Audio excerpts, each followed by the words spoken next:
दिल्ली के मुख्यमंत्री रेखा गुप्ता ने सेवा पखवाड़ा अभियान के तहत 502 क्रेच का उद्घाटन किया। उन्होंने कहा कि ये पहल हजारों माताओं को बच्चों की देखभाल की चिंता किए बिना अपने सपनों को साकार करने में मदद करेगी। मिशन शक्ति के अंतर्गत पालना योजना के तहत स्थापित यह केंद्र 6 महीने में 6 साल तक के बच्चों की देखभाल करेगा। उन्हें सुरक्षित देखभाल, पौष्टिक भोजन और नियमित हेल्थ चेकअप प्रदान करेंगे। जब उन आतंकियों ने बहनों को कहा कि बता देना अपने मोदी को, तो मोदी ने भी उन आतंकियों को करारा जवाब दिया। दिया कि नहीं दिया?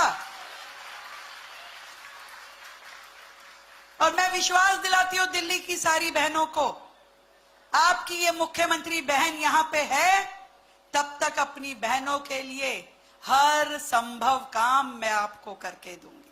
कामकाजी महिला हो, मजदूर बहन हो, गरीब बहन हो, उनकी सुरक्षा का दायित्व, उनके रोजगार का दायित्व, उनको नए काम।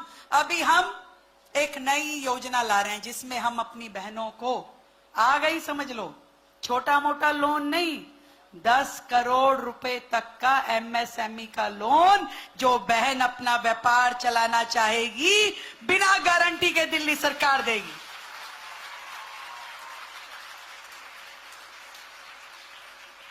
बहनों, ये पालना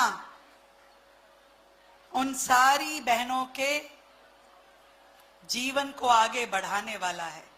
और मुझे खुशी है कि प्रधानमंत्री जी के जन्म दिवस पे 15 दिन का जो सेवा पखवाड़ा दिल्ली सरकार चला रही है, कल हमने 17 सितंबर को 17 योजनाएं दिल्ली को दी, 1700 करोड़ की लागत से दी, और आज उसके दूसरे दिन हम 500 पालना दिल्ली को दे रहे हैं, जिसमें हजारों बच्चों का ध्यान दिल्ली सरकार रखेगी। उनको खाना भी खिलाएगी, खिलौने भी देगी और शिक्षा भी देगी। ऐसे ही दिल्ली को हमने विकास की नई राह पे लेकर के जाना है हर जगह। पर दिल्ली सरकार का मतलब है आप सभी लोग। इसलिए इस बात का ध्यान रखना, कभी आपके किसी भी काम से सरकार को शर्मिंदा ना होना पड़े, क्योंकि वो बच्चे छोटे हैं, बेजुबान हैं, उनको प्यार से सहेज के रखना, उनका ध्यान रखना हम सबका दायित्व है। इसीलिए मैंने आपका नाम मौसी रखा है।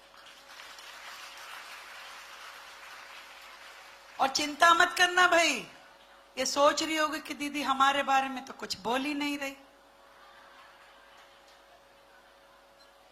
तुम्हारी चिंता भी तुम्हारी मुख्यमंत्री दीदी कर रही है। समझ गए ना? सारी चीजें जानती हूं मैं, ऐसा ना समझो।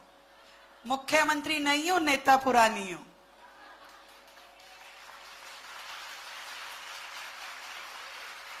पर जरा अभी सिस्टम को काबू करना पड़ेगा, क्योंकि पिछली सरकार तो तिजोरियां खाली करके गई है, इतनी देनदारियां छोड़ के गई है। थोड़ा सा दिल्ली का विकास पटरी पे आ जाए, उसके बाद